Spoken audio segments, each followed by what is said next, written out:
for just the time being.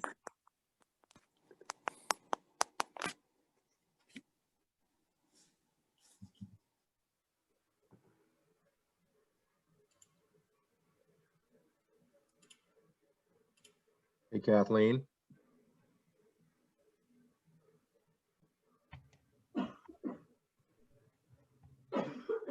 Hi, Kathleen. Could we take the agenda down just so we can see everybody as we're doing the introduction?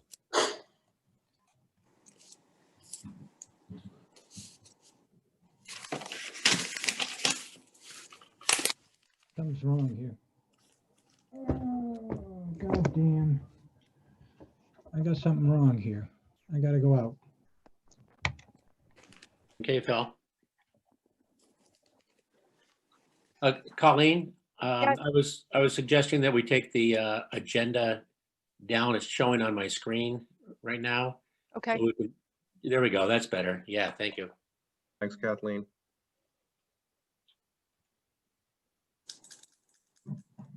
Great, great, great.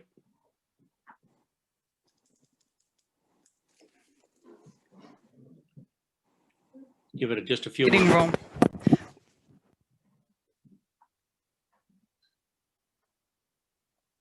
Let's see, is Phil here? He was. He I don't was. see him now. He said he had to step out. He just said that. Oh, He, just, okay. he said he did something wrong and then he ran. I don't know if that's good or bad. We better check on him. well, we're supposed to have a pretty full house here tonight, so I don't blame him. So, would you like me to admit the public? Here we go. No, that's, Okay, that's better. He was There we telling go. me I expired. There you go, Phil. Yeah. Still okay. Okay, it's John, would you like me to admit the public? oh, sure, absolutely. Okay, there's quite a few in there, so I'm going to admit them now.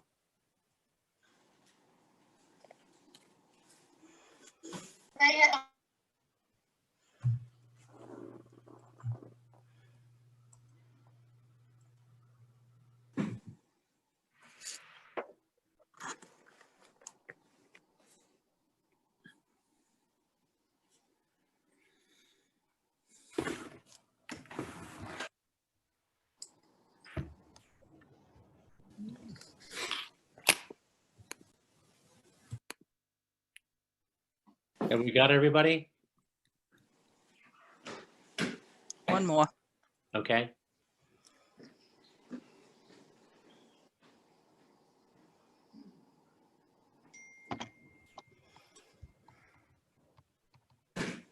Okay, we good?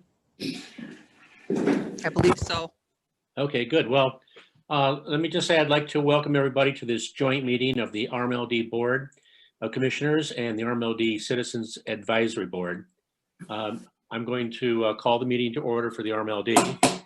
And Jason, if you could do the same for the CAB.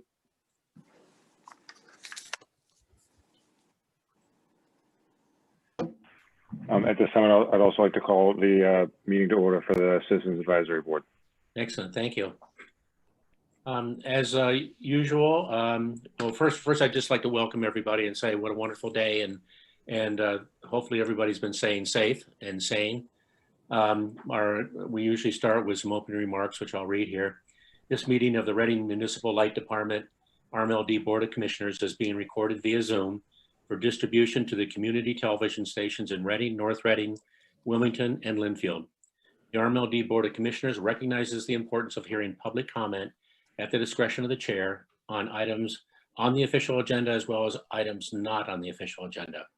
We ask that all questions or comments from the public be directed to the chair and that all parties, including members of the RMLD board, act in a professional and courteous manner when addressing the board or responding to comments. Once recognized by the chair, all persons addressing the board shall state their name and address prior to speaking. It is the role of the chair to maintain order in all public comment or ensuing discussion. So as usual, Phil will be the board secretary tonight. I'd like to extend a special welcome and thank you to Commissioner Patrick Woodcock from the Massachusetts Department of Energy Resources. and to Mr. Robert Grace, who's president of Sustainable Energy Advantage, both of who will be speaking this evening. So with that, I'd like to open this up to public comment.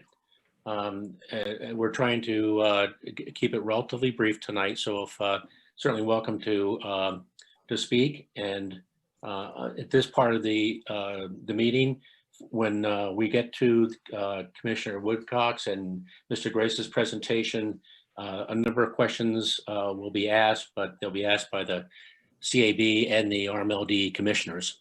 Which we'll try to limit to one, just for brevity, for one question each. So in any event, if there's anyone who would like to speak publicly, please raise your hand. John, Yes, I'd like please to. go right ahead. Dave Hennessy, 7 Pine Ridge Road, Reading. I'm also one of the commissioners here at RMLD. And with our topic tonight, I just wanted to say a few things. As a commissioner, I've been encouraging RMLD to expand its renewable energy portfolio. And a year ago, when RMLD started to pursue the biomass facility in Palmer, I was still, under the impression that biomass was similar to wind, solar, hydro, things like that, until I read an MIT study over the summer that says that most biomass is wood burning, and it could take a generation for the forest to renew, as well as there might be some air quality, environmental concerns.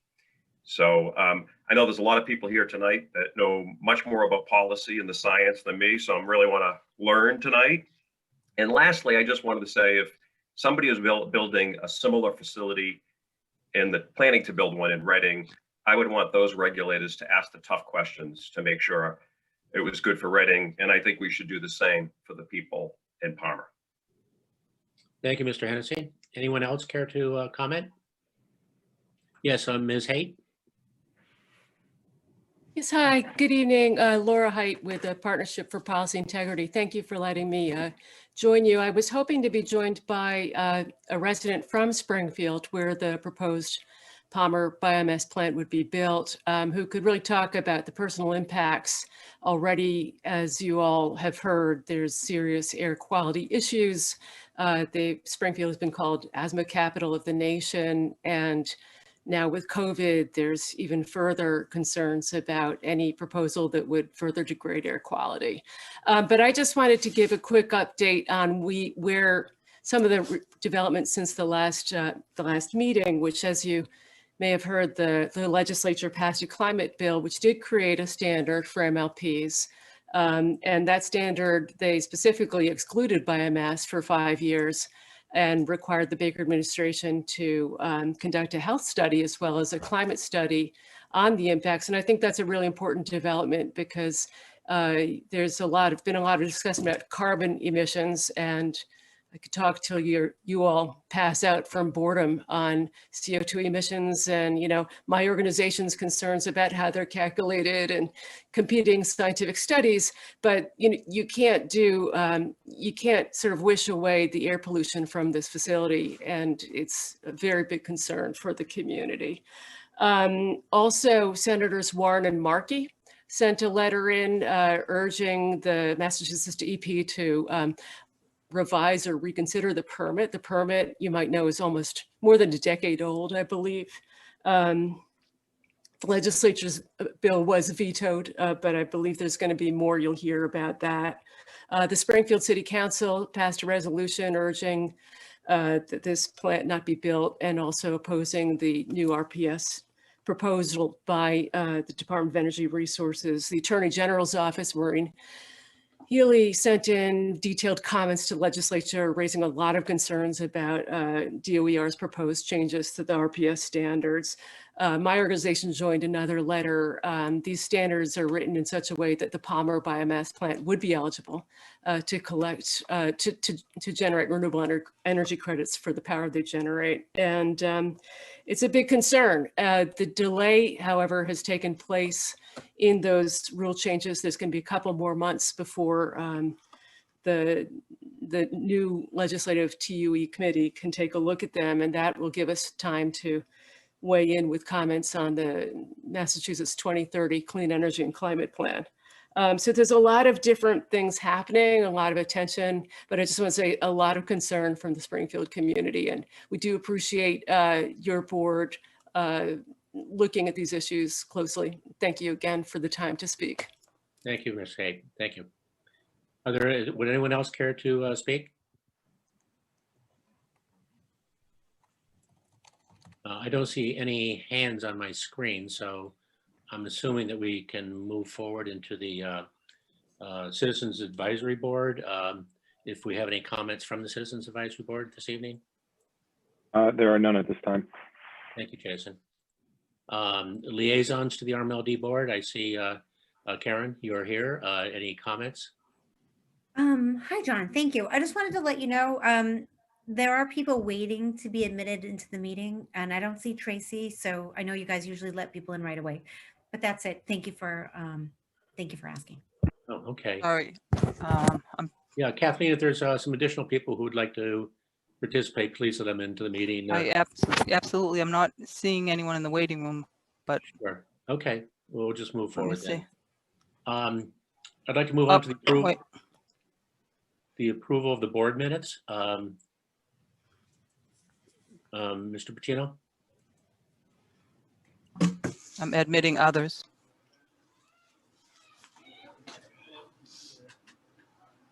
Here we go.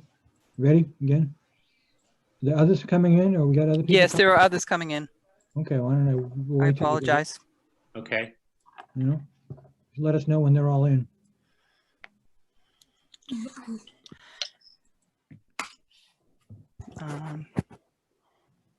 They've all been admitted. I apologize. okay, great, wonderful.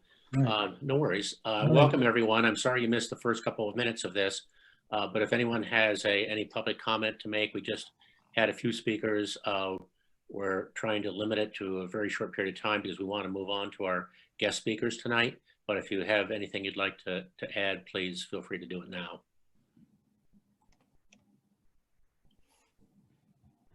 And I don't see anyone requesting anything on my screen, so I'm going to move on to the minutes. Phil, if you would. Okay. Move that the board approve the meeting minutes of June 18th, 2020, July 16th, 2020, July 23rd, 2020, August 20th, 2020, September 16th, 2020, and October 22nd, 2020. Meetings on the recommendation of the general manager. Second, That's on the recommendation of the Secretary Pro Tem. second that too. Yeah. That was second by Dave Hennessy. Yes. Okay, thank you. Ms. Pacino, aye. We need a roll call vote on that, Phil. Ms. Pacino, Roll aye. call vote. Mr. Stempak, aye. Mr. Hennessy, aye. Talbot, aye. Excellent, thank you. The general manager's report, Colleen? A couple of updates. We mentioned last meeting that we were running a customer satisfaction survey. It's kind of the last part of our organizational requirements. That satisfaction survey was conducted by Great Blue. The phone completed 400 residentials and 88 commercials. The online completed 1,208 residentials, 22 commercials. The final report from Great Blue we expect on January 29th. And I would be asking for a recommendation to have Great Blue do a presentation in February for the next board meeting as well as the CAB meeting. The Heat Pump 101 customer webinar that we're running is tentatively planned for the last week of February. Abode will assist us with the presentation, and please watch for details on that. The high school art contest to launch within the next 2 weeks that's based on electrification, safety, etc. The winning art is to be used for the cover of the 2020 annual report, as we've done for the last 3 years, to reduce costs. The art is all being submitted electronically. We'll be working on the 2020 annual report over the next few months. The CAB and the board members should think about whether they want to use the same photos, and I need one from Commissioner Coulter. Thank you. The EV workshop is going to take place now in February. That's the tentative date for the entire. We should be going over, what our programs is to date, and then have a round discussion between EV owners. We'll begin planning that shortly for February. Extension of the DOER MLP solar rebate. The initial funding for the RMLD customers was $500,000. Thanks to the DOER, they contributed half and the RMLD contributed half. An additional $250 in funding has been made available, and the deadline was extended to 6/30/2021. $550,000 has been paid or committed to 51 projects, an average size of 9 kilowatts to date. So kudos to everyone for that, and the extension continues. So please give IRD a call for that information. That's all I have. Thank you. Great. Thank you, Colleen. Chair, Yes, yes. may I ask Robert Coulter to unmute? I didn't hear if he. Do you have an eye on approving those minutes? Oh, yes, I did have an eye. Yeah, Okay. I raised my hand. I think I spoke the same time Dave Okay. did. I All right, apologize. I'm sorry. I apologize. We have a lip reader here in the background that. I gave the universal. Okay, I think you, Right. Sorry about that. no Okay, problem. I'd like to move into the sustainability energy policy reformation or reformation. I'm not sure which it is. This is a part of our third training session, and Mr. Phipps is going to be leading that. Greg? Great. Okay, so I'm going to kind of walk you guys through what we're going to do for the next hour. This is session 3. The intention is to focus primarily on context and background for the commissioners and also for the CAB as they consider what we might do relative to a policy 30 update. We'll talk a little bit about Palmer at the very end. This is more additional context and background. I'll review quickly the highlights from the previous 2 sessions, the objectives of this third session. That'd be great. As you can see here, the objectives of this third session is to confirm. Well, first of all, you'll see a note in the bottom, right? So SB 2029, the bill that was mentioned, was actually vetoed on January 14th due to the end of the session and the governor vetoing, but it's been resubmitted yesterday as S9. It's an update of Roadmap 2050. So for the commissioners and the CAB, in order to maintain some consistency between the various sessions, we're going to consider tonight that Roadmap 2050, or what we call the Energy Roadmap 2050 and SB 2995 are synonymous, and we'll also refer to S9, Bill S9. So my apologies, there's a lot of moving parts here, but we're going to talk mainly external context. So in that context, we want to, that second bullet down in terms of the objectives of this third session is just to confirm so he understands that the Roadmap 2050 intends to motivate a couple of major sectors in the state: buildings, transportation, and energy. And that includes both IOUs and LSEs, which we'll talk about a little bit more detail, but also MLPs, which historically have not been part of various compliance. They'll be included under the new S9 or the 2925 Roadmap 2050. The common goal is to get everybody to net zero net carbon, but realistically along different paths. So we're going to dig into that first bullet a little bit, or bullet number 2 in a little more detail.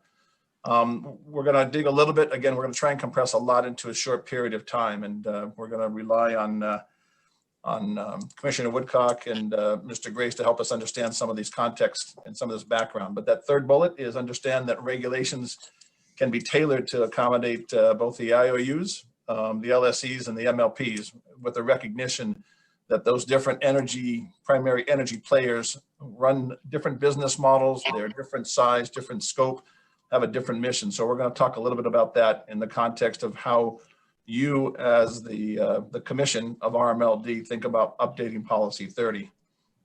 Bob Grace is going to provide some background on item 4, a little bit of context on RPS CES, a little bit of history, just brief history, but more importantly, what it was intended for, what's it trying to do, and how the IOUs and the LSEs buy energy and certificates to comply with those regulations, the RPS CES. And he's going to bring us a little bit of detail into that.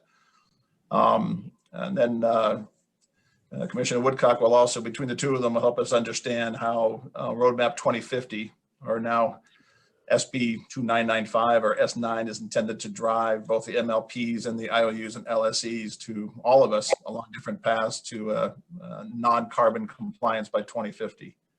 So that's the objective of this session. Brief highlights from our last two sessions. I'll walk through those. I'll take just a couple minutes, and then we're going to try and do a moderated question answer with our two guest speakers. We greatly appreciate that they're here to share some of their knowledge and understanding. And as you guys probably all understand, there's a lot of moving parts, fairly complicated, but we want to try and continue, as Colleen and the chair mentioned, to provide some additional context and education and training as you guys jump into our Policy 30 update. So highlights from the last session. We talked briefly, and this is probably for the benefit of everybody, but RMLD is an MLP. It serves 4 towns in Massachusetts. Most of you guys understand, right? Reading, Lynnfield, North Reading, and Wilmington. We have a very broad base of customers, which is great. The mission that's on our website is, just to keep in the context, reliable, competitively priced, clean energy. So we talked a little bit about that early on in session 1.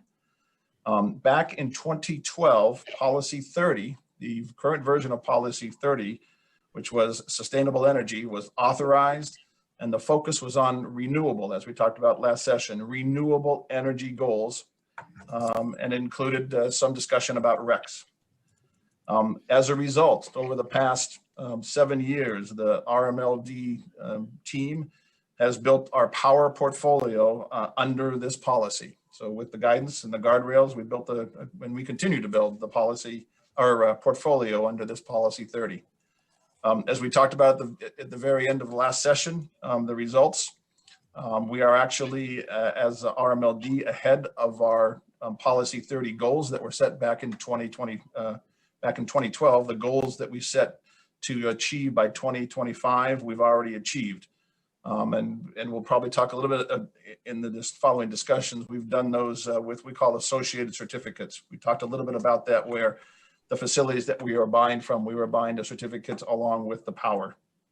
The other thing that we finished off last week or last session was a comparison of the cost impact of if we took the current portfolio and adapted it to be compliant with the roadmap 2050. And we also compared it in terms of what the cost would be in ballpark figures in terms of being compliant with the RPS CES. We'll talk a little bit about more of that in this session. So that's a quick summary of where we were. So what I'm going to try and do is we have three sessions, as you see here at the bottom. Again, Commissioner Woodcock and Mr. Grace will kind of talk about these topics. I'm trying to do it a little bit question. I'm going to drive the questions for the next roughly 35 minutes to kind of keep things guided on Policy 30. And then at the very end, the last 10 minutes or so, I will, as the chair recommended, allow questions from each of the commissioners and CAB to our two guests. And again, we are very thankful that the guest can join us. In this Q&A, we're kind of on 3 main topics, just a little bit of, so again, for understanding, as we think about RPS CES and Roadmap 2050, again, alias SB9 or S9. A little bit of context, the Commissioner Woodcock's going to provide a little bit of context for that. And then Bob's going to talk a little bit more detail about the RPS CES, how the program's evolved, how the IOUs and LSEs comply, and then a little bit of discussion from the two of them in terms of just a little bit of contrast about MLPs versus our larger energy counterparts, the IOUs and LSEs, how the businesses would be different, yet the legislation that's under discussion is intended to accommodate both. So that's how we're going to run. Commissioner Woodcock, so I'm going to start with you. Just a couple of quick questions. We'll probably take maybe 15 minutes. So I'm going to kind of guide you along the thought process, 3 main topics, but one just real quick background. Realizing that you're in the executive branch and we're talking a little about regulation, which is your area, but also some of the legislation. So I'm appreciating the fact that you're going to kind of wear both hats. You've had a chance over the past several years, and then most recently the past year, to get a sense of the MLPs and the sustainable energy policies that are in place, not mandated or legislated, but that are in place. And there are 41 MLPs in the state of various size. Rmld happens to be the largest. But if you just quick comments in terms of what you've observed, any observations in terms of how you've seen the MLPs looking at renewable and how they've set some policies over the past couple of years in the context of renewable energy resources. So just a couple comments if you could. Sure. Well, thank you. Appreciate the opportunity to have this dialogue. Specifically, I think what has been really transformed in this discussion is what technological change has done for pricing of renewables and other initiatives to lower emissions. And it's a conversation that I think has really altered how MLPs think about obligations and also thinking about a commitment to a net zero Commonwealth goal in 2050. It was alluded to at the beginning, but there's been a great partnership between Department of Energy Resources and the MLPs that was reflected in our partnership on the solar MLP program. Really, it's attracting, I think, participants that are doing it, to contribute to our overall objective to lower their energy bills and collectively to create a more diverse energy supply. The pricing that we're seeing is much more competitive. We just saw Congress pass an increase in the tax incentive. So I've never been more encouraged of kind of where technological change is to try to advance some of these goals.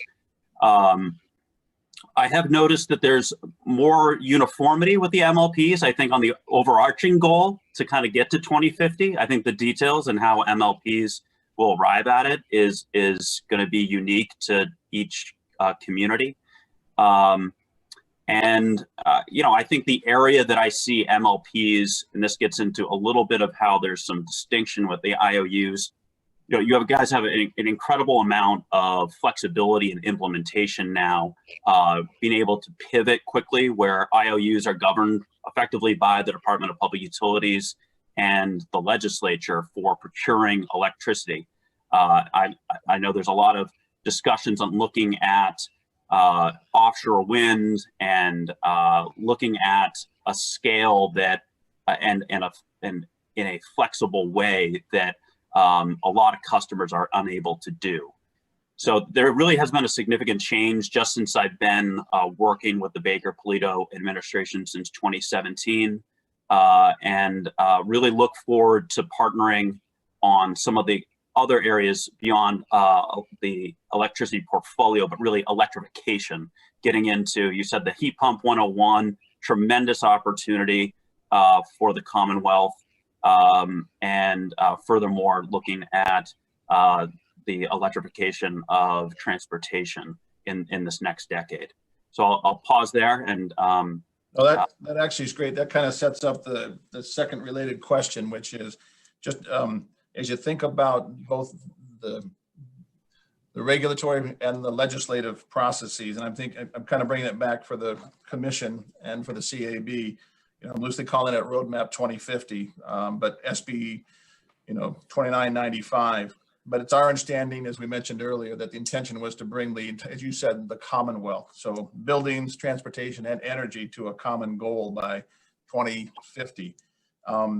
Could you just talk a little bit about, is it reasonable to say that legislation and the regulations you guys are putting in place is intended to bring all these sectors to the same net zero non-carbon goal in 2050? And then a secondary question was, talk a little bit about, as you started to, the fact that the paths might be different. But the first question is there a common goal that you guys are trying to instill all of the sectors?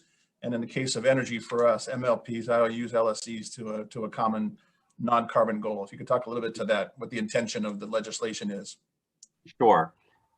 So for baseline context, under the Global Warming Solutions Act, the legislature established a goal of 80% reduction of greenhouse gas emissions under 1990 baseline by 2050. Last year, during the Commonwealth's State of the Commonwealth, the governor established that we would increase that ambition to a net zero standard by 2050. And is articulated by the Secretary of Energy and Environmental Affairs, that requires at least 85% reduction economy-wide by 2050, and additional land use sequestration, soil-based mechanisms can be used to also meet that net zero requirement. That is in the legislation you referenced, does include a net zero that would be codified in statute. Going to what was issued on December 30th, a lot going on. So I appreciate you guys bearing with both on the legislative side, on the regulatory side, but Energy and Environmental Affairs issued a clean energy and climate plan that is currently in draft form and accepting public comment. That was also, along with that was issued a roadmap 2050 that informs our climate, energy, and climate plan that assessed if you were going to use all the. No, We just lost you, I'm afraid. Hey, Patrick? Pat, Oh, Patrick. We I'm just sorry. lost your audio, yeah. Yep, sorry about that. So the 2050 roadmap was an effort to see if you used all of the technology that exists today in the forecasts from the Energy Information Administration, how would you arrive at net zero in 2050 at the lowest cost? And I would encourage all of you, it's not that difficult to get the breadth of what the scenarios really looked at, but a few themes really came across from that analysis. One is that electrification will likely be play a significant role in a 2050 plan. Furthermore, with the increased electricity demand, we'll need additional clean energy, a lot of it. And if you look to what resources can contribute to that, offshore wind is a very compelling resource for our region. And the roadmap was not a policy that will be implemented, but it informed what I referred to as the Clean Energy and Climate Plan. And that plan, again, in draft form, really targets of what are the policies that we should put in place today to start achieving our 2030 goals and put us in position to achieve our 2050 goals. So I would say the most prominent features of our Clean Energy and Climate Plan, and I'll refer to it as CECP just for brevity, is really to focus on our building sector in the next 10 years. That's where we would see our most of our emission reductions with the installation of air source heat pumps and maintaining our ambitious energy efficiency goals. I'll note one area that has a specific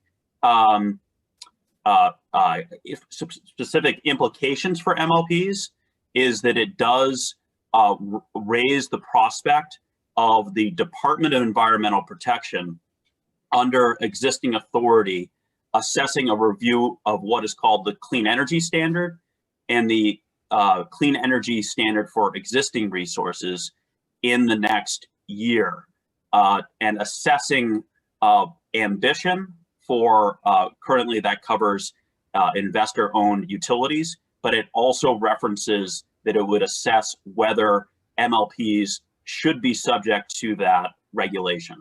So that is the current status, and that is under current law. As you noted, the bill that has that arrived at the governor's desk and has been refiled also has provisions relating to how MLPs should account for the attribute market. So I'll stop there on the CECP. And that's the key component that I'd say for MLPs as you think of your electricity supply. That's great. Thank you. What I'm gonna probably come back to do a little bit of contrast compare with ML in terms of how the regulations and legislation accommodates, more specifically in the energy sector, the different scale of providers, MLPs of various sizes, and then the IOUs, LSEs to get to that goal. But this is probably a good transition to let Mr. Grace give a little bit of background and context, because he's going to talk a little bit about the RPS and CES, the existing legislation that currently does not apply to MLPs, but does apply to the IOUs and the LSEs. And so I know Bob's got a couple of, because there's a fairly, compliance requirements fairly complex. He's got a few slides just to kind of walk the commission and the CAB through what's involved. So Bob, if I could kind of let you walk through a little bit of history, kind of describe how the RPS CES is accelerated and the goal of building renewable energy generation resources. Talk a little bit about the various compliances and the complexity of the RPS CES standard. And then we'll start with those two questions and then continue on. Go ahead if you would. Right. Can everybody hear me? Yes, sir. Right. Excellent. Now, if you wouldn't mind jumping to the next slide, please. Yep. Thank you.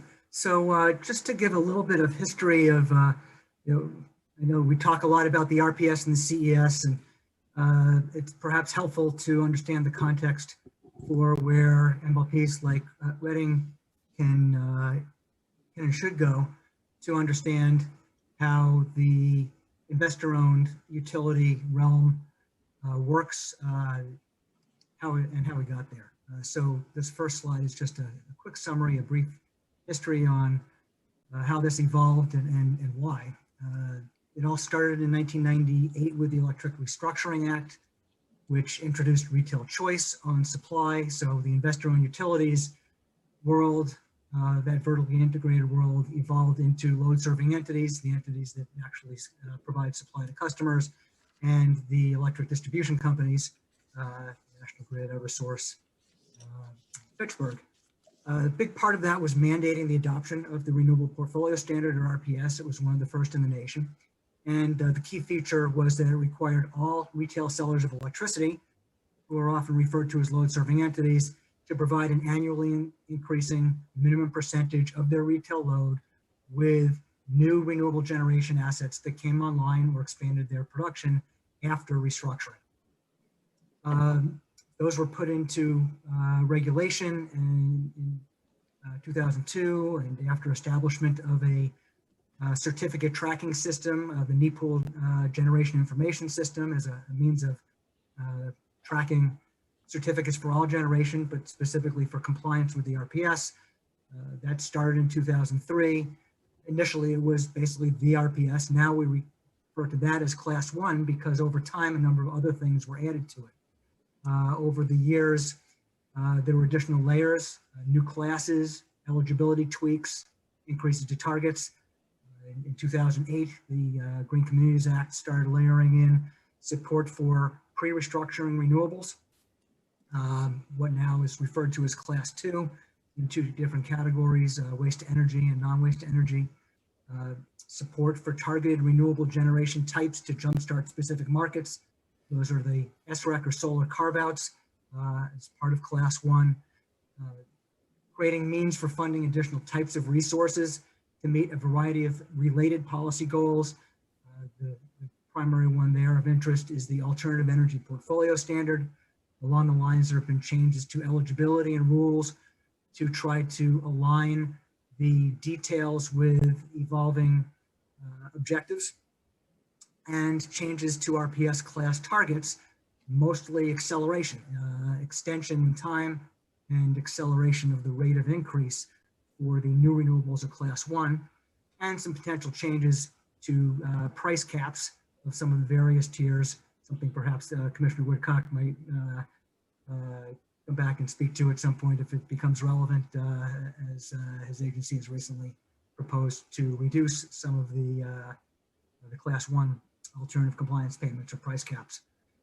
That's brought us to today, where we basically have a complex suite of 9 different classes or subclasses of requirements that apply to the load serving entities within investor-owned utility territory. And complementing those RPS mandates are a series of procurement policies.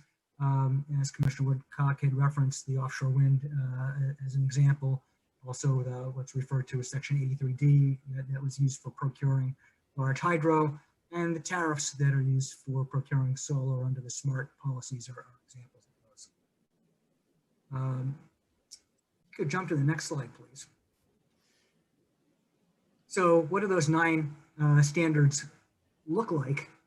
What do they and what do they mean?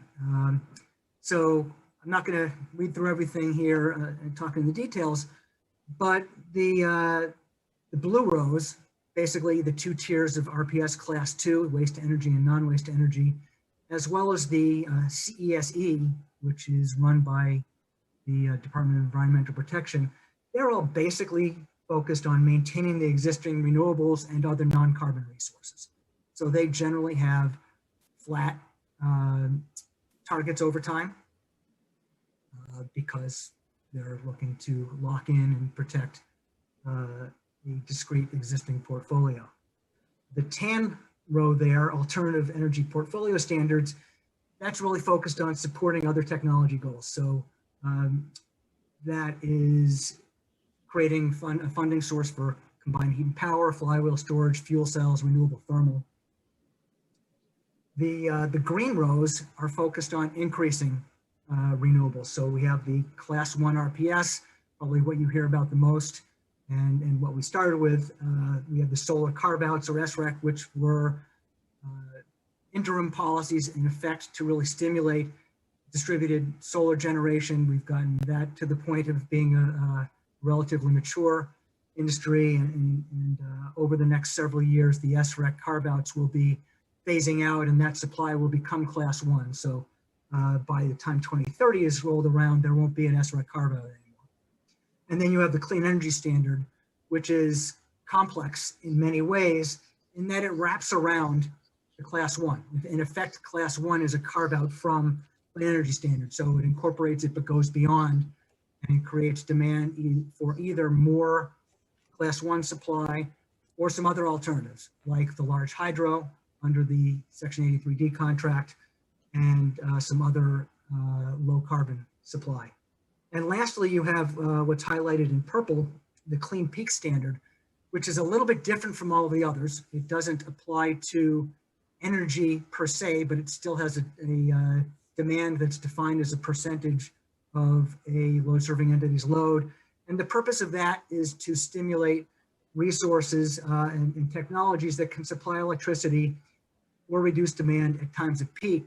So that's really driven to create the means to integrate a large volume of intermittent renewables and replace the fossil fleet and be able to keep the lights on. So you can see here that the targets increase dramatically over time for some of these, and for others that they are fairly constant. If you look at the sum of targets, the first of the 2 gray rows near the bottom, you can see a little bit more than 30% of load now when you add everything other than the Clean Peak Standard up. And eventually, based on what's currently on the books, that would get to be 120% of load by 2050. Some of those may be adjusted because at the end of the day, I'm not sure that requiring more certificates than the amount of load is where the rules will ultimately settle. I've also highlighted here with a number of asterisks that there are a number of these tiers that are being considered or proposed for changes. Class 1 RPS increases in those targets were proposed under the bill that just got vetoed and resubmitted. The Class 1 SREC carve-out, Patrick's agency has recently proposed some changes to that, as well as to the alternative energy portfolio standard. The CES and the CESE, as Commissioner Woodcock just mentioned, the CEPN has suggested potential changes to those. And so In red text, I've identified some of the estimates of the impacts of some of those changes. And you can see that those potentially could increase the targets even further. Not entirely clear that they're all going to happen at the same time. The administration's CPN, and the legislation that just passed generally get at the same goals, but in some different ways. So unclear whether you'd have those be additive or one or the other or substitute. I think there's more activity yet to happen to figure out how that's all going to shake out. Then I've added the Clean Peak Energy Standard below it. Again, these are not the same certificates.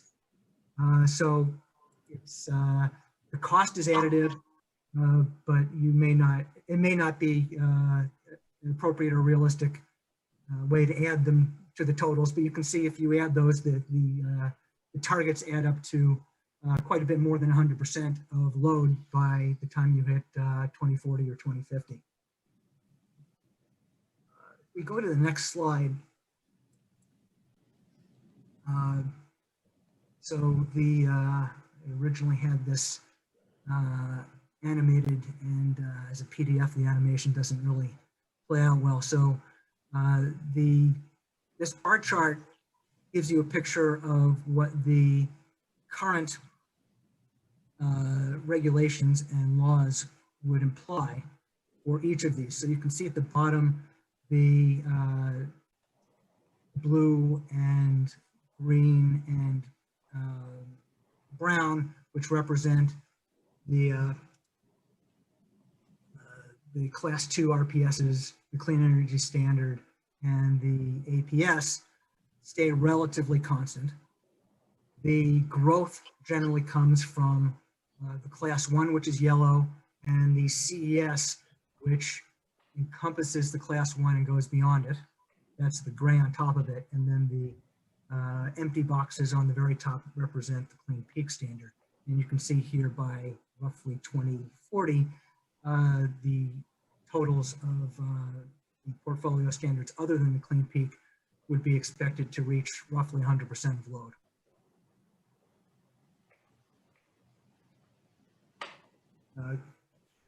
Greg, did you want me to get into the next slide now as well, or did you? Yeah, I think it'll be a good transition, and then I can, because you'll talk about the comparison, and then I'll ask Commissioner Woodcock to kind of follow up on your discussion as well in terms of the rate. So this is intended to kind of set the stage of the differences from a business perspective between the IOUs and LSEs and the MLPs, and then I'll have Commissioner Woodcock kind of follow behind that. So go ahead. So I think of all of these as portfolio obligations, whatever they are, and with respect to how they apply in the load serving entity, two load serving entities in the electric distribution company territories, there are a few different aspects here. So the obligations apply to suppliers. They started in 2003, and these apply to load serving entities that are the competitive suppliers, as well as the EDCs in their role as providers of last resort. So that's basically today basic service. Those customers that haven't chosen a competitive supply source are still served by the EDCs effectively as a pass-through. They don't have a commercial interest as much as an obligation, and they don't maintain portfolios to do so. Most of the commercial industrial load today has already left utilities and use competitive supply from load serving entities.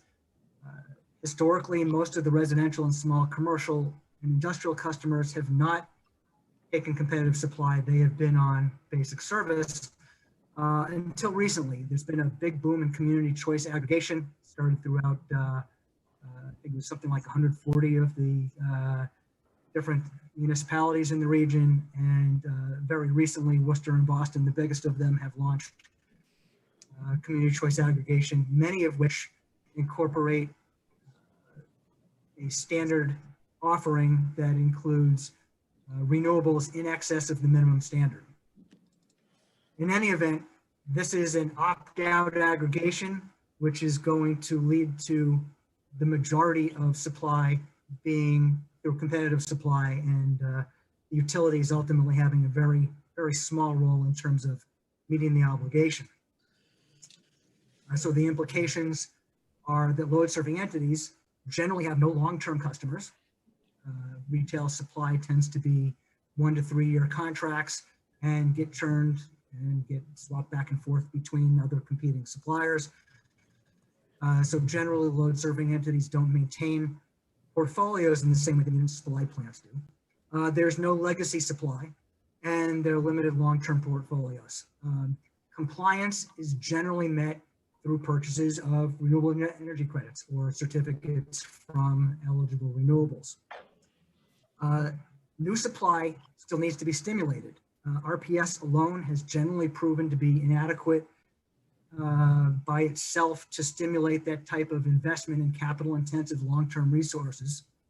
And so over time, Massachusetts has implemented a range of long-term procurement policies that have helped get projects financed that effectively fed supply into the RPS markets. This is basically leveraged the utility balance sheets to help enable financing, and the utilities buy long-term contracts for large-scale renewables, wind, offshore wind, and large hydro through 83D, as well as in the new Solar Massachusetts tariff program, distributed solar projects. And they commit contractually to these resources for 20 years or so, and they resell the energy and RECs into the market to make them available to the competitive suppliers. The alternative compliance payment, or ACP, is a term you'll hear talked about in this context a lot. It's basically an alternative means for load serving entities to comply. They can either submit a certificate or retire a certificate at the end of every year, or make a payment at an ACP rate. It basically acts as an incentive to comply. Historically, it's been set at above what the cost of acquiring renewable certificates should cost, and it serves as a price cap. And perhaps Commissioner Woodcock will talk about later the DOER has recently proposed to reduce that level. It has been roughly $70 a megawatt hour, and it's been proposed to reduce that for class 1 to $40. It's at different levels for different tiers as well. Contrast that with the municipal light plants, which, as you are well aware, are integrated utilities, don't have competitive supply. Generally started focusing on transition of portfolios later than in the investor-owned utilities territory. Because you are integrated utilities, you have long-term legacy portfolios. You have resources that are owned, you have resources that are committed under long-term contracts.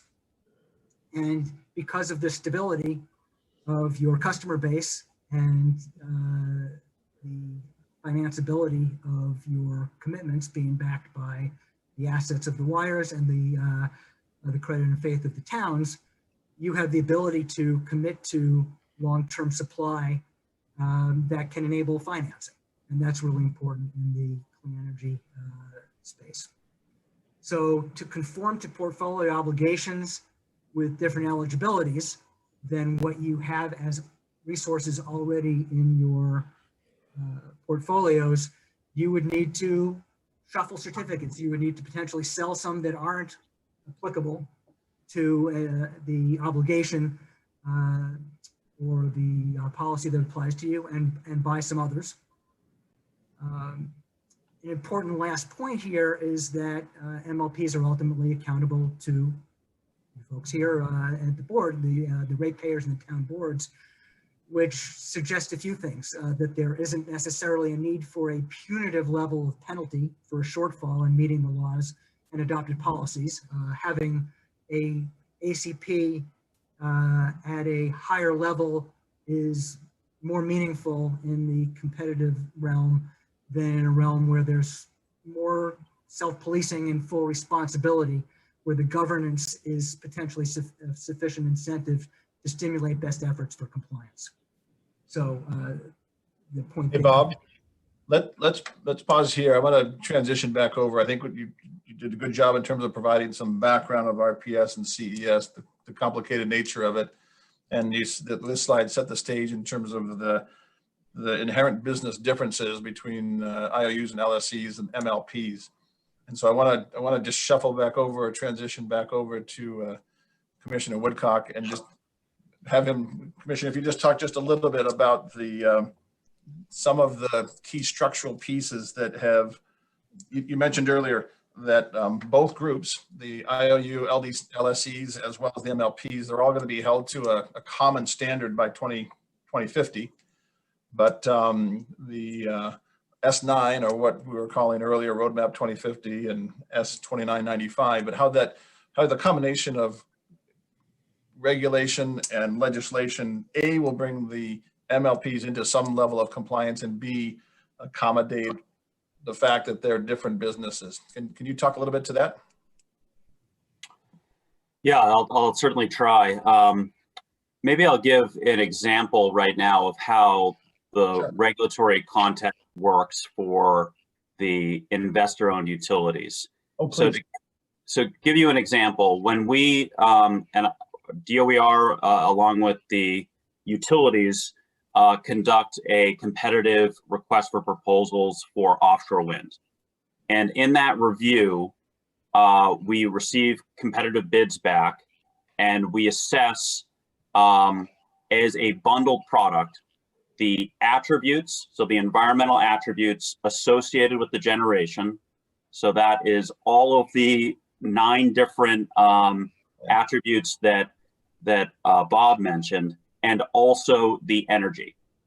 And if you could assess the same way that you would look at a potential long-term contract, we are looking at what is the forecast of energy, what is the price of this contract, but we're also looking at what is the value of these contracts and what is the forward costs of meeting this obligation. As you can see, the obligation increases for our investor-owned utilities. So we will, these ratepayers will have to obtain them. So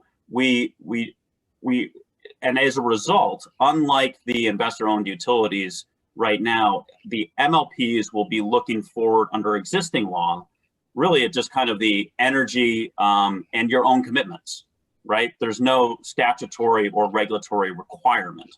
Our own policy 30, for example, agreed. Right, exactly. So you mentioned that you have a policy that's been guiding you, but that has been individual to the MLPs thus far. It really is an accounting basis that our Department of Environmental Protection establishes for accounting for greenhouse gas emissions. And I'll pause there because I'm about to go into some detail of how we account for things.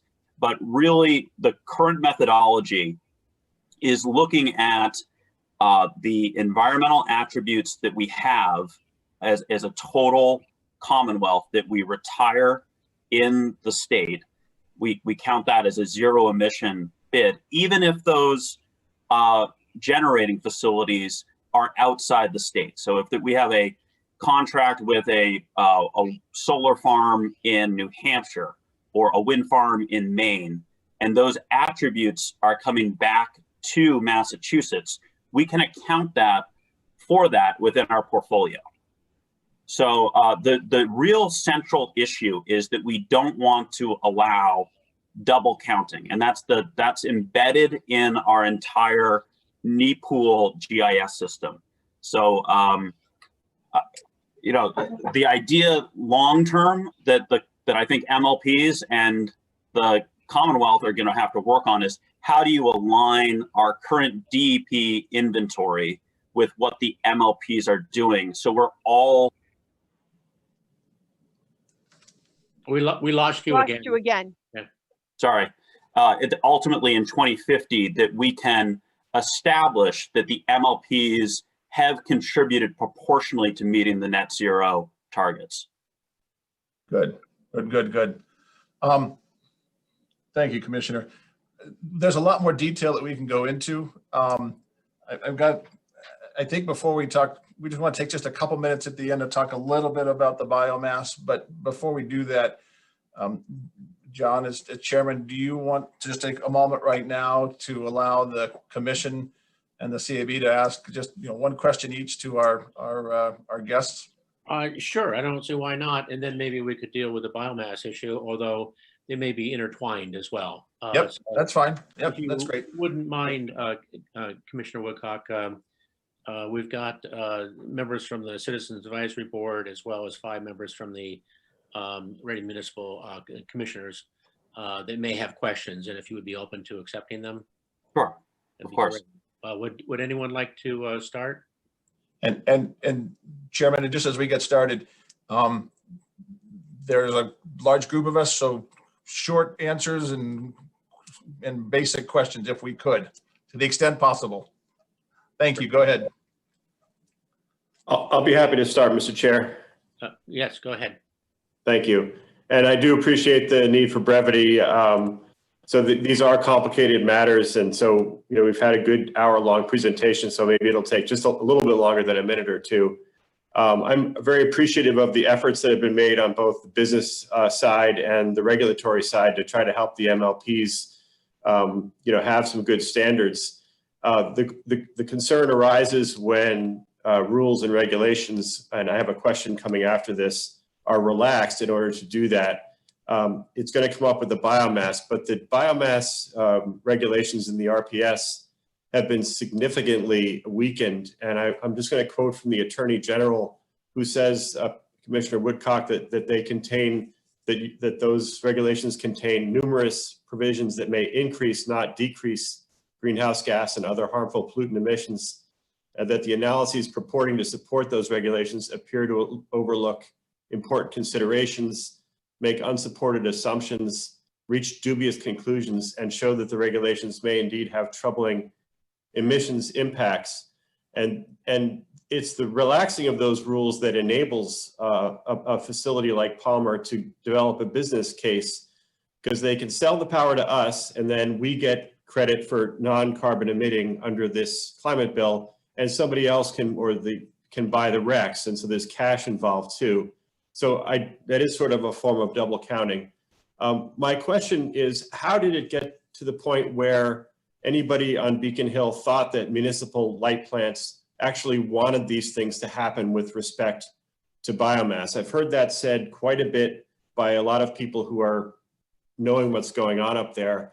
The last sentence I would just say before you answer that is, the municipal light plant boards in Massachusetts do not want inefficient woody biomass plants that are enabled by gutting the rules any more than do the people of East Springfield.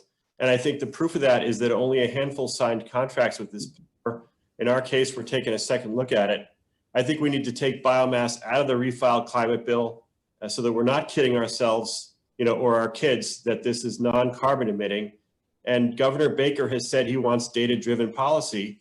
The existing rules on renewable energy with respect to biomass are based on facts and science. Mr. Talbot, could you please limit your so my question is, that's the preamble, and I'm sorry, but we've had an hour and this is a 2-minute question. The question is, how did it get to be that commissioners and lawmakers on Beacon Hill thought that municipal light plants wanted this to happen? I'll try to respond. Thanks for the question. So in current law, biomass is an eligible Class 1 resource. And what is difficult when you're developing regulations to govern how to meet eligibility, Dave, it's what the Massachusetts DOER conducted in 2012 was an assessment of how to manage life cycle emissions. And ultimately what they concluded is that biomass has life cycle emissions from the stack, but it can be reduced with sustainable forestry. And as a result, what is very important is that you promote sustainable forestry when you are having any biomass policies.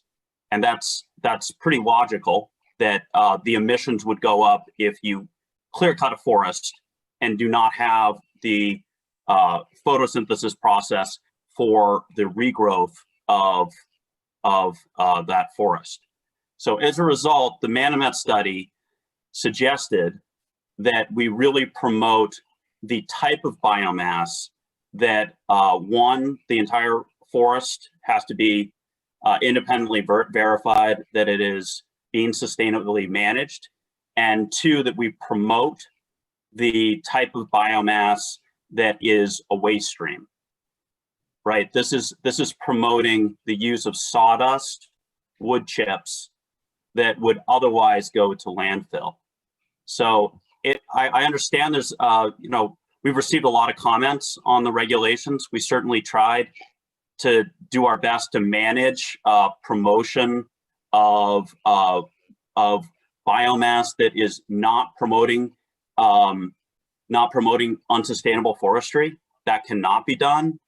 But we did our best. We did put out a response to the comments. We get a lot of thoughtful comments, and ultimately we put forward the regulations, and we have filed them at the Telecommunications and Utilities Committee, and are awaiting the feedback from that committee. Yes, Mr. Coulter. I thank you, gentlemen, for speaking tonight. My question is, you speak to an EDC and we're an MLP. How do you see an MLP surviving in the future in this environment? I mean, right now you talked about accounting. How are you going to be able to make a profit? I could just see an MLP being pushed into nothing more than a smaller EDC, the way that structure is set up right now. So I don't know if that's part of the thought process, is pulling in the MLPs into this world, because I see a convergence happening in over time of an MLP becoming nothing more than a distribution company with this setup. I don't see how you're going to be able to sustain yourself independently, but if you could comment to that, please. Well, I do think that there's a recognition that representing 14% of the load with, going to 100%, that we do need to increase our ambition, whether you're an IOU or an MLP, over time.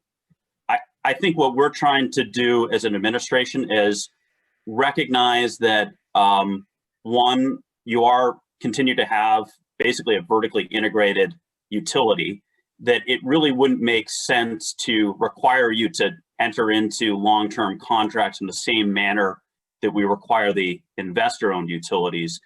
But I think that what we're attempting to do with the discussion about the CES and CESE is, could there be at least consistency for retirement of attribute markets that allows more flexibility?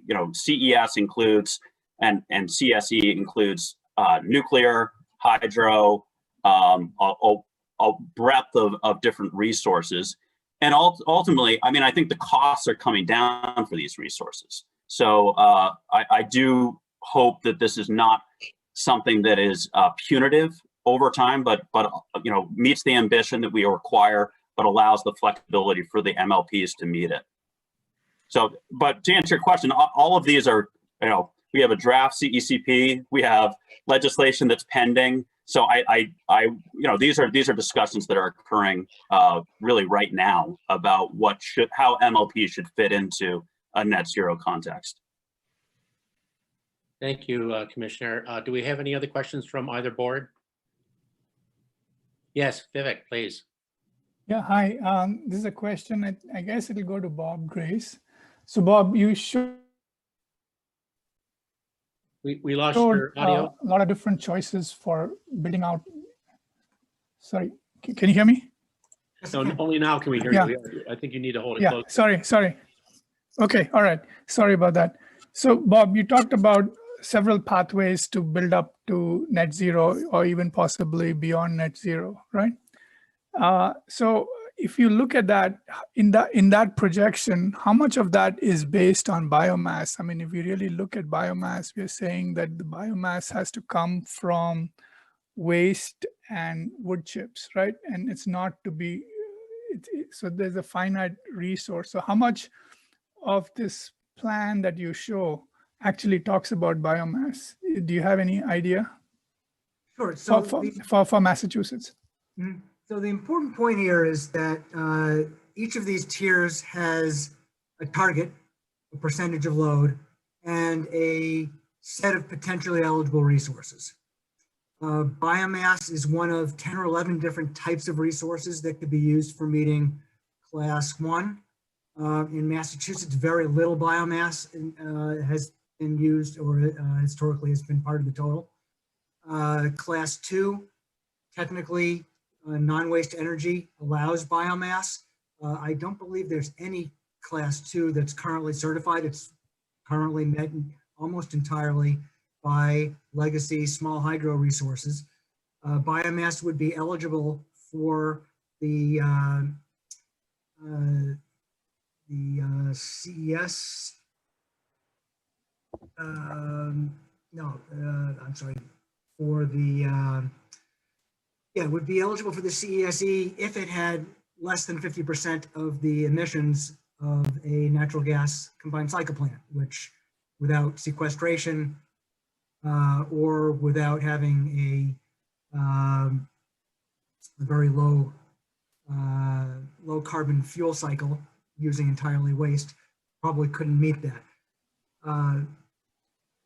The portfolio standards are standards that give you a lot of flexibility in how to meet. So none of them require biomass. Biomass is one of the tools that's available to meet it. Similarly, the greenhouse gas emission standard, or what's in the roadmap 2050 legislation that was vetoed and recently resubmitted, allows for biomass to be one of many sources after 2026 that would be eligible. As Commissioner Woodcock identified, it's a standards-based approach. Biomass, the purpose of that standards-based approach is to understand that the greenhouse gas impacts of biomass can occur over a wide range. If you cut down a forest unsustainably, it's clearly not a good thing from a greenhouse gas perspective. So thank you. No, so my point was that it's a very small number of that whole scenario, right? So when people are looking at renewables, they're primarily looking at new carbon-free sources, right? Yes, the vast majority. And demand response, right? And demand response as ways of really cutting back on load and carbon-free emissions. Yeah, and the demand response and energy efficiency is really meant to reduce the load. So the real solutions are going to come from non-biomass based options. The vast majority, correct. Thank you. Okay, are there any other questions from either board, please? Yeah, John, Yes, I have a Mr. question. Hennessy? I'm not sure if it's for Commissioner Woodcock or Bob. I'll let you guys decide. In wood burning biomass, I've heard it mentioned that wood chips, sawdust, tree trimmings would be the source. If that was to say that plant in Palmer is built and 5 years down the road, we run out of, in Massachusetts, sawdust and wood chips and all those kinds of things, would that facility be able to, per the Massachusetts regulations, to burn other things like trees that deforest, deforested lumber?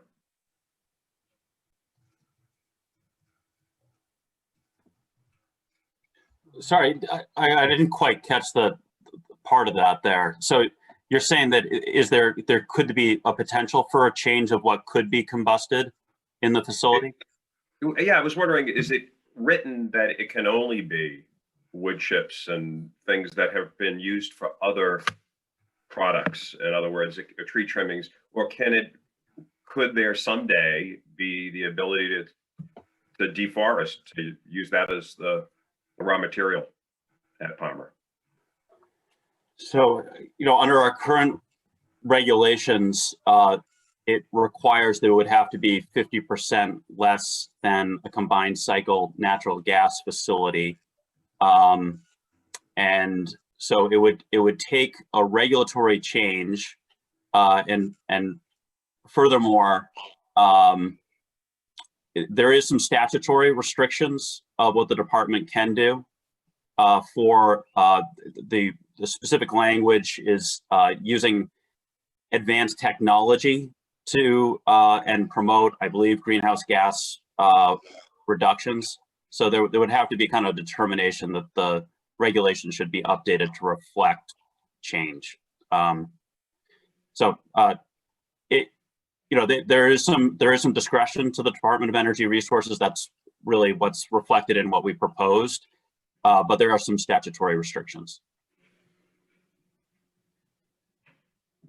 Okay, I think I might add to that, without any change, if such a plant was using tree trimmings, for example, and eligible initially, and then switched to using a clear-cut forest wood, for example, it would lose its eligibility and therefore lose that as a revenue stream.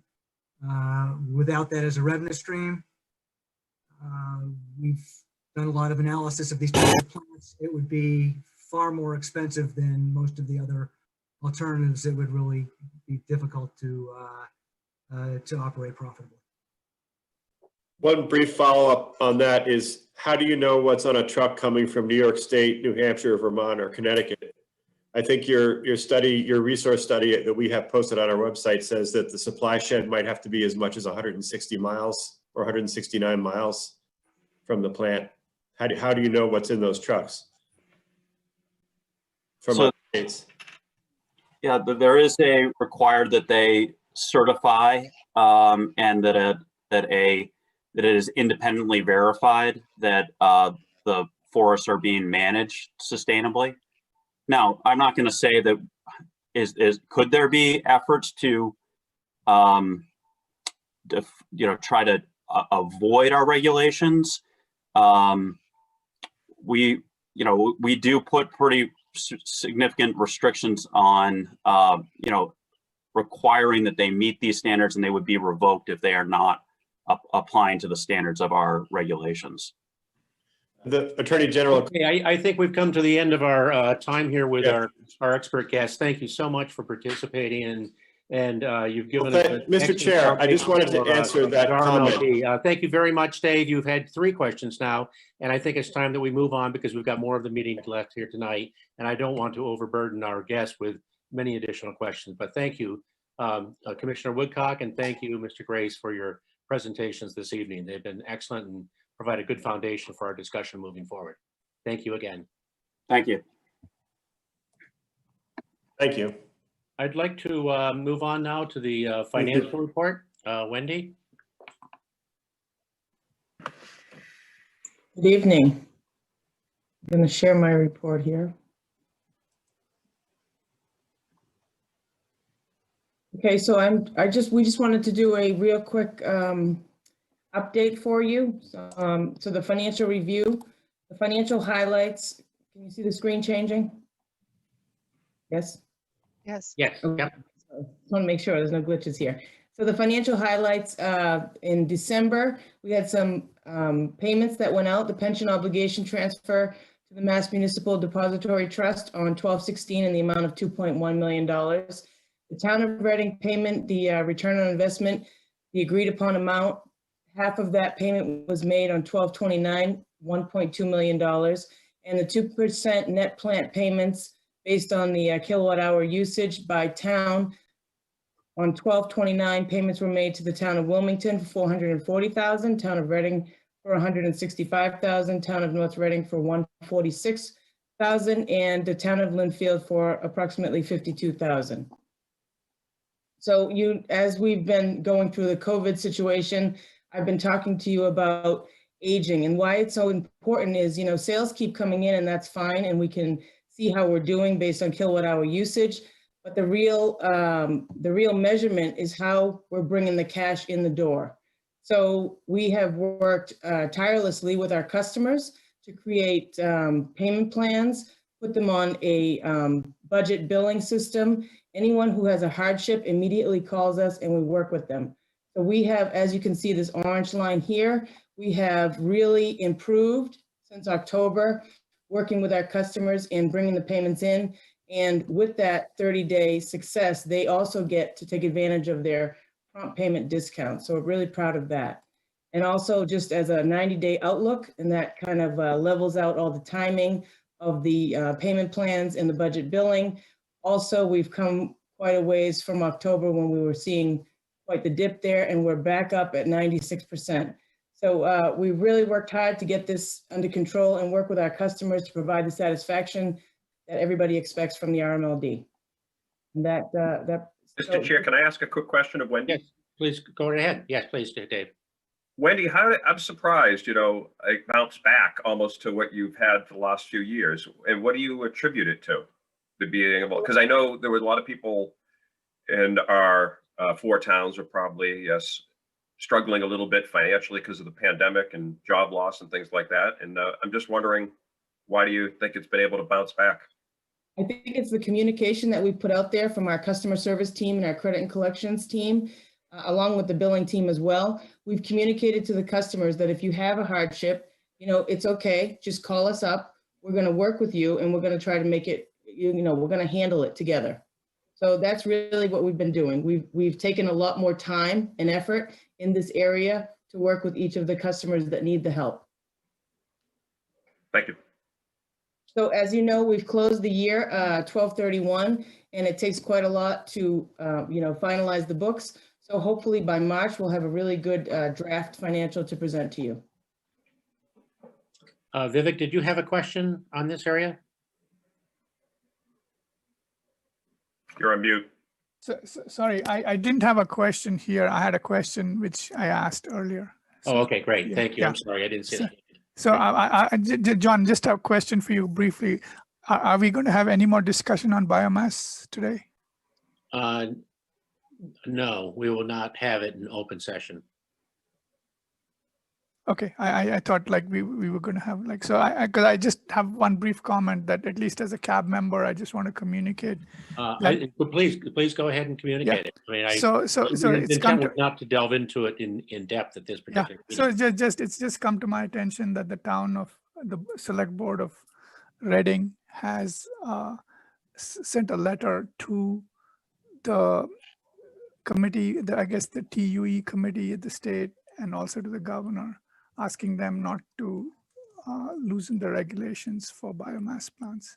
So yes, that's correct. I saw that session yesterday. So I just wanted the other CAB members and some of the other people to know that. Thank you. Right. Yeah, thank you. Can we move on to the integrated resources report if there's no other questions for Wendy? Great. Chuck? Kathleen, if you could open up the presentation. Thank you. Oops, sorry. You see that? Yes.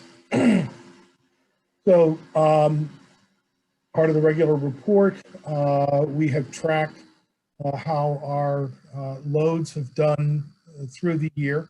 Now that we've finished the year and we've gotten some of the other things moving forward, we're going to go in and take a look at what comprises the load, residential, non-residential classes, and see how we fared through the year, what was COVID related, what was weather related.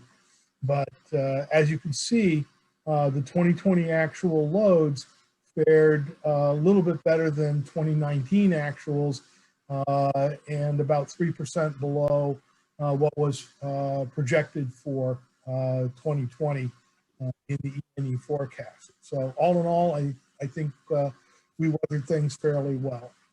Next slide, please. I didn't provide all of the detailed slides with this presentation, but we have been tracking how our actual costs have performed against our budget, and we're tracking at a little over $3.5 million below budget for this year. There are a number of factors to that. Capacity costs were down because loads were down in New England, and energy costs have stayed dramatically low. So we have not seen upward pressure in that area. So again, we've done better than anticipated for this year, with the load staying up and the cost staying down. Last slide, please. I wanted to post, we recently closed a couple of transactions under our TFA, which is driven by time and price triggers. If the price in the forward market is below a 4-year historic average, we will buy peak off-peak energy and fill those blocks. So we recently, I believe December 30th was the date that we actually closed on the transaction. For this year, we bought just under 7% of our retail load at below the 4-year historic average for energy. And in 2022, we signed up for just under 2% of our load. And you have the corresponding budget impacts for those 2 years purchases there. So, some of this information appears every month in one of the other slides, but I wanted to pull it out and to show you how we're continuing to fare with our day-to-day transaction activity. So that's all I have, unless there are questions. Great, thank you very much, Chuck. Does anyone have any questions for Chuck? If not, I'd like to move to the engineering and operations report. Hamid? Thank you, Mr. Chair. Kathleen, if I can share. Yeah, okay, let me. Oops. Sorry, I don't know why this is doing this.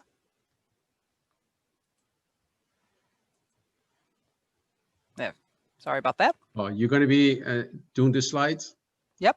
Oh, okay. Did you want to share them? No, that's fine. You can't. Could you please go to the next slide? Okay, this slide is showing basically the reliability indices that every month I've been reporting to the board, which shows basically how our reliability is doing.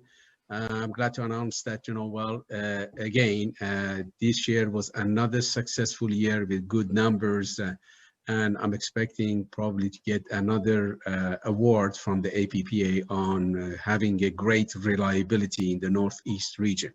So all in all, we are doing very well. So we closed the 2020 in good with good numbers, and we're right there. The next slide, please. The next slide basically is showing you the causes of the outages. As you see, we've had many storms, more storms than 5 years average to date. And, we had lots of tree falls, we had lots of animal contact, and a majority of the equipment damages were due to tree falls and the animal contact. In spite of all of these, the reliability been really great, and we've been managing it in the best way possible. Next slide, please. This is I'm just giving you updates on the service requirements handbook that was published. Basically, it's on the website today. We put it on the website. These are what we did. We started this process last year, and we kind of did a study of 45, 46 utilities, municipals, and also some IOUs, looking for best business practices models, in incentives as far as electrification is concerned, energy efficiencies, the solar, the DGs. We did a study on that also, which we put the requirements that what customers they need to do and what the Rmld liabilities and responsibilities would be.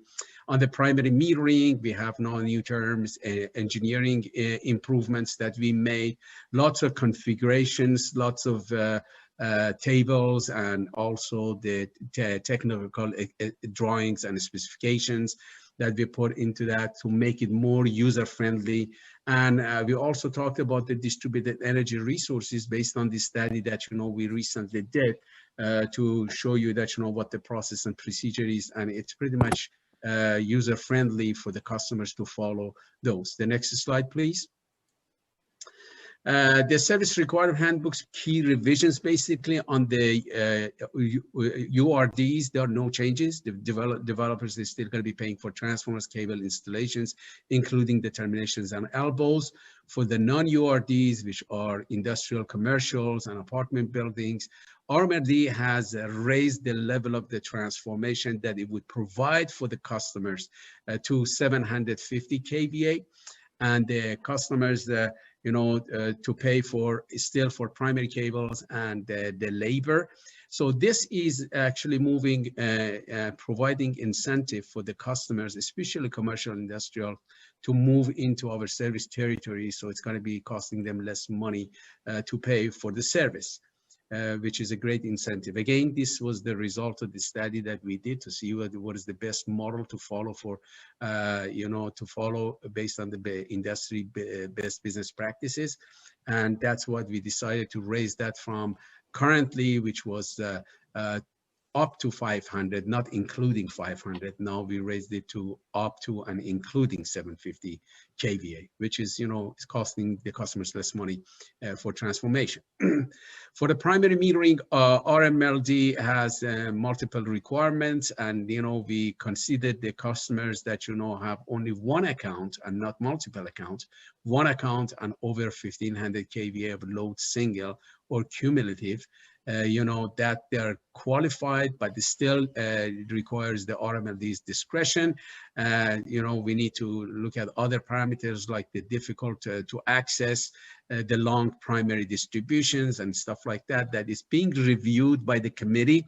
And then, we let the customers know whether they can have primary metering rates or installation or not. So there are many components, many moving targets that, it's continuing to be being updated. And as we're making these updates and revisions, the revisions they're going to show in that document, so the people, they could see that, what is the latest and greatest. The next slide, please. This one, basically, the service required handmade, we made lots of improvements in the IRD programs that we're going to continue to promote energy efficiency, like Energy Star appliances. We're also promoting the electrifications, which mean the heat pumps program, the EV chargers, panel upgrades, and outside appliances.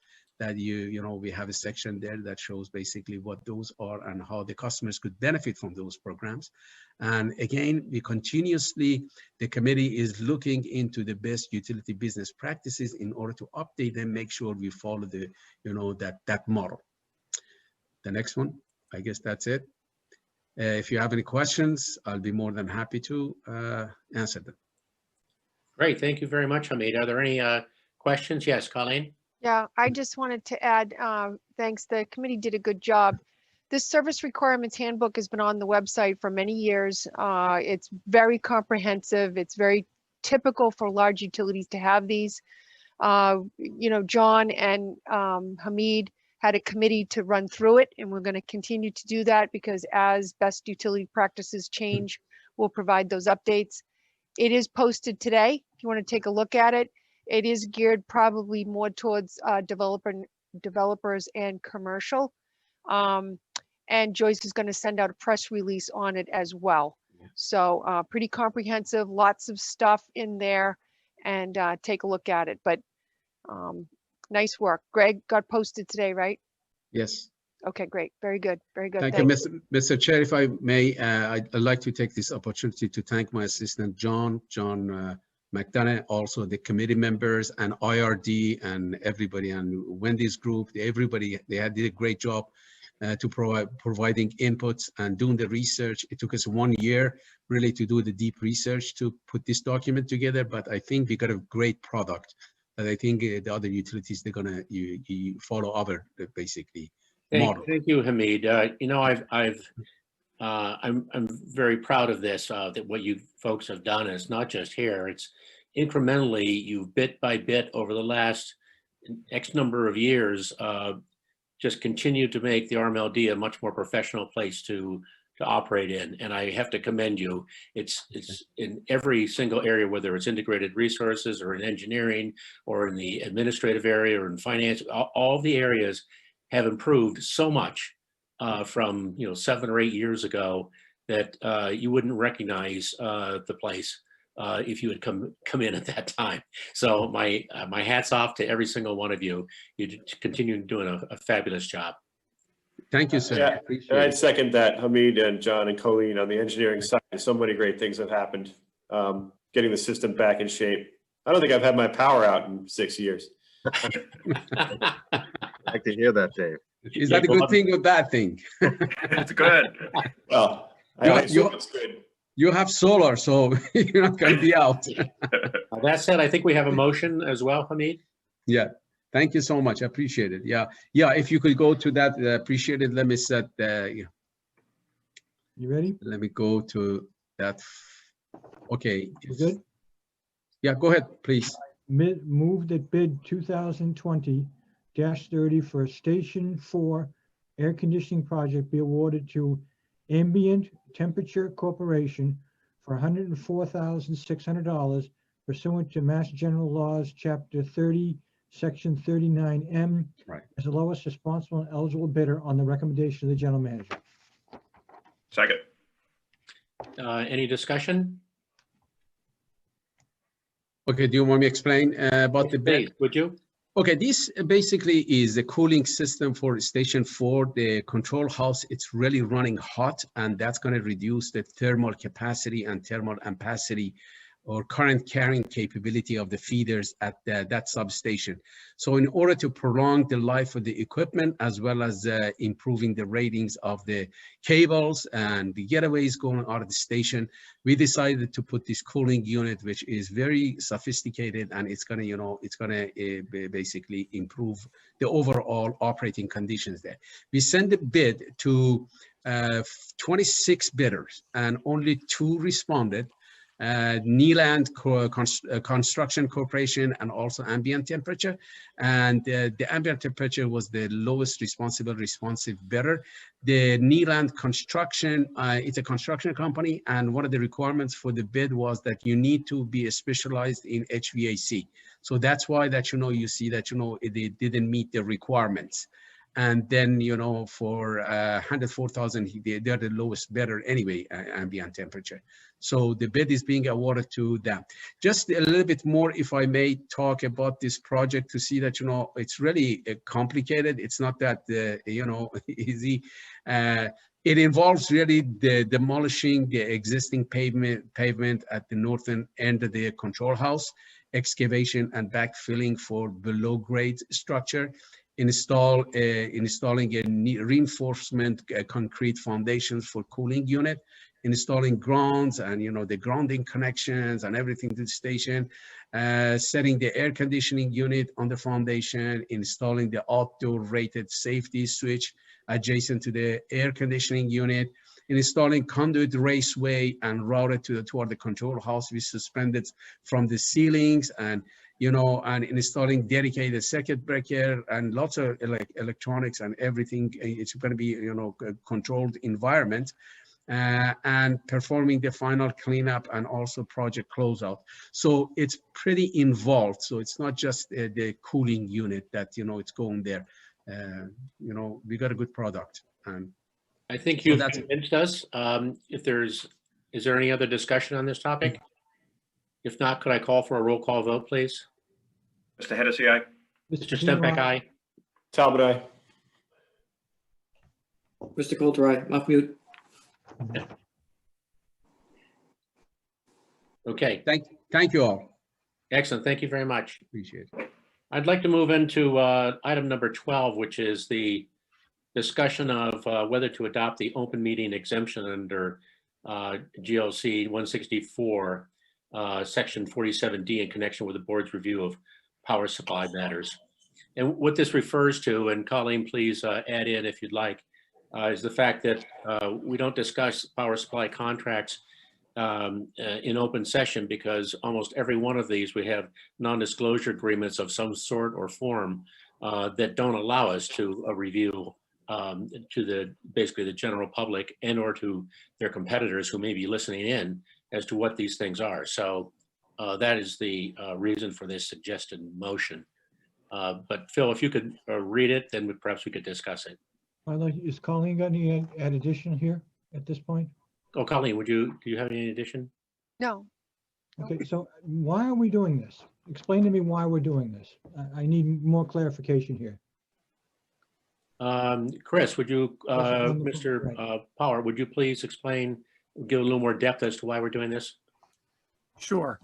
So the reason to go into executive session here is to discuss power supply information that, if known, could place the RMLD at a competitive disadvantage as to being able to purchase power supply, because power suppliers deem the products that they sell and the prices that they offer for those products to be confidential information. And if they don't have a confidential forum with which to provide it to, they won't provide it, which will make it much more difficult for RMLD to explore power supply options. So would go into executive session under the competitive, under the competitive exemption in order to discuss those power supply alternatives. To follow up on Phil's question, so this is about a new contract that we're not under contract yet? It could be any. It doesn't specifically say any of them. It could be a previous one, Dave, or it could be a new one. But for all purchase power going forward. Correct. Unless there's no confidentiality agreement. If there's no confidentiality agreement, then we can certainly discuss it in open session. Okay. Well, presumably anything that we're doing in executive session would fall under executive session, or else we wouldn't go into executive session, right? So one would think. Can I make a Yes, comment? please, Colleen. I think that there was a comment in a previous meeting that asked to dive into the law and to specify specifically about what we were going into executive session for. So I think going forward, what we will do is we will continue this type of practice, call out the specific exemption, make everyone aware of it, and then we will go into executive session. That's the point of it. So that anytime we go into executive session, we have all identified what the exemption is, everyone is aware of the exemption, and then we're good to go. John, if I may, so yeah, please.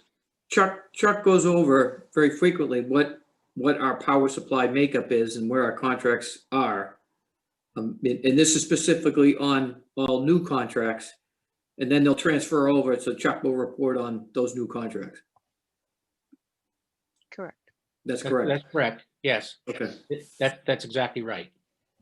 That's what we talked. We had talked about being engaged in the process of understanding the limitation to that because it's sensitive information. Correct. That's correct. Okay. All right, I'm ready to read the motion. If you're ready, Mr. Chair. Please, Phil. Thank you. All right, pursuant to Mass General Laws, Chapter 164, Section 47D, the board hereby moves that the disclosure of confidential power supply information, including confidential provisions for power purchase agreements, PPAs, will adversely affect its ability to conduct business in relation to other entities making, selling, or distributing electric power and energy pursuant to Mass General Laws, Chapter 164.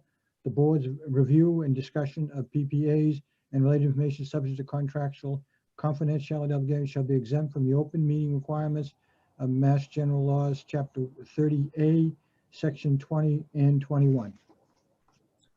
Second. Thank you, Dave. Discussion? I think we've had it. Yes, Bob? Would there be a limit on that time frame? Or is this going forward? do we say if we find it's not necessary, do we say we're going to do this for a year? Do we say that we're going to do it 6 months? Do you want to time limit this? I think we would say it every time, Yeah. if that's what we're going to discuss. Okay. Yeah, it's really, it's really relevant to the particular topic at that particular time. That's correct. Vivek, yes? So I just wanted to understand, does the CAB have, doesn't the CAB also get to make recommendations on power purchase contracts? Just one clarification, Jason, help me here. Yes. Okay, yes. Yes, you do. So do we go into the executive session discussion here today? But I don't, do you go into executive session as well? I believe you do, don't We you? do go into executive discussion. Right, so if there were a power supply contract that we've discussed, and we would bring it to the CAB, then if there's a non-disclosure type of agreement, confidentiality agreement associated with it, then you too would have to take it into executive session. Yeah, no, so I'm just curious, since we have this as a joint meeting, so I just want to know if this is a Sure. topic that's going to be discussed, if it's going to be open to the CAB or is it just open to the board? Well, this particular session is just open to the board. And then what we do we would bring that to you, the CAB, and you would go into executive session as well then to discuss it. Okay, thank you. I guess my question is, how is this different than how things have been done over the years? I'm a little foggy on that part. I thought I had explained that. We had some standard language that I think, met the obligation of taking an exemption when we went into executive session. But I believe that someone had indicated that they wanted more detail about the law in a motion before we go into executive session. So each time we go into executive session, I will re-review the law and we will come up with a new motion instead of just that one we used to, that one liner we used to read. Oh, I see. So this is if I may boil it down, this adds a lot of mumbo jumbo on our legalese on our motion to go into executive session. No, what it does is it allows for the public and all the commissioners to understand what exemption we're taking in order to be able to discuss something in executive session, because people have made comments that they feel like we've gone into executive session without proper exemption. Okay. I disagree with that, but we can make it a lot more formal. So we will state beforehand. Hopefully we won't have too many of these. I certainly hope. Well, it sounds like a move toward better practice, right? Yeah, I think it's good governance, certainly. Continuing process improvement. That's what it is. Can I have a roll call vote, please, if there's no more discussion? Mr. Hennessy, aye. Mr. Sempak, aye. Mr. Talbot, aye. Mr. Coulter, aye. Bill? Mr. Pacino? Yeah, Ms. Pacino, aye. Oh, thank you. I didn't hear you. Sorry. And Okay. Mr. Hennessy spoke at the same time. Okay, You very, overruled very, me. very good. So I think the next RMLD board meeting we've slated for Thursday, February 18th. Is that correct? Yeah, and just an agenda request related to our goals for that meeting. Sure. So in our goals, we voted on goals a year ago almost, and we didn't have many for ourselves as a commission. We had a bunch of ones for general manager, but the one we did have said we would formulate a renewable energy, obviously, policy. And it also said that we would vote a board position on relevant aspects of state policy. It's not something we'd ever really done before. And I know we haven't done it, but I think, the time has come with all these changes that we do take, we do think, and we vote positions as we said we would do on relevant aspects of state proposals. That's interesting, Dave. I don't remember that, but I'm happy to go back and take a look at that. I Yeah. don't remember that specifically, but I did look. I'm not necessarily against it. I just don't remember saying it. It is in there. It's in our board voted goals, and it's fine. I mean, it's not something we ever did over the years, but I think with all that's going on, it does behoove us to be more proactive as a board and act on that. And I know it was a lot to shovel into this meeting. Dave and I had thought maybe we could put something on the agenda about, hey, what do we think of these RPS changes? And I understand there were other things, and John, you didn't want to put it on the agenda, and that's fine. But I I think for February, it would be good to, let's bounce around some agenda items. I'm more than happy to do that. As a matter of fact, I think we ought to we've had enough educational sessions now. Exactly. We address the energy policy, right? I think we will see the results of the survey. We'll try to interpret what that means. And there may be a couple of other things as well that we want to put in that. Yeah, because just on a personal note, I know I've been out there on some of these things. My issue is with this lobbying on Beacon Hill, creating loopholes for this guy and doing it in the name of MLPs. I think it's an exercise of technocratic power against these people, and I don't agree with it. And I think we ought to step up and say something. Well, we can talk about that as a board. I somewhat disagree with you, as you know, and for other reasons, not for the ones that you're proposing here. Yeah, I understand. We don't need to get into it right now. Exactly. We'll table that discussion. So if February 18th, does that work for everyone? It's back to a Thursday. We'll just put it on there now. If anyone has a conflict, please. Well, I was wondering, is there any chance we could make it the 17th if there's no problem for anybody? I don't know if the cab has already scheduled their 18th. Jason, did you already schedule yours for the 18th? All right. Okay, yeah. I kept hitting the button and it was just like changing back and forth on the mute, but I don't think we 17th is did. Ash Wednesday. Yeah, I don't see anything right now. Is it Ash Wednesday? It's Ash Wednesday. All right, just leave it the 18th. I'll work around that with my other thing. Okay, thank you, Dave. And I do support getting Dave's motion on for February, the one that he. Okay. So I'm excited about that too. I'm more than happy to discuss it. So Jason, the CAB meeting, that's okay for the February 18th then for you, for the CAB? I believe so, but I would like to, Kathleen, could we send an email to the group where there's only 2 members here tonight? Yes. I'm available. I don't know if Vivek's available. Yeah. But we should make sure we have a quorum, so I don't think we can answer that right now. I'll send an email out tomorrow. All right, thank you. Okay, so I think the next item here is, Jason, you need to adjourn the CAB meeting if there's no other questions. I don't have any, Vivek, are you good? Yep.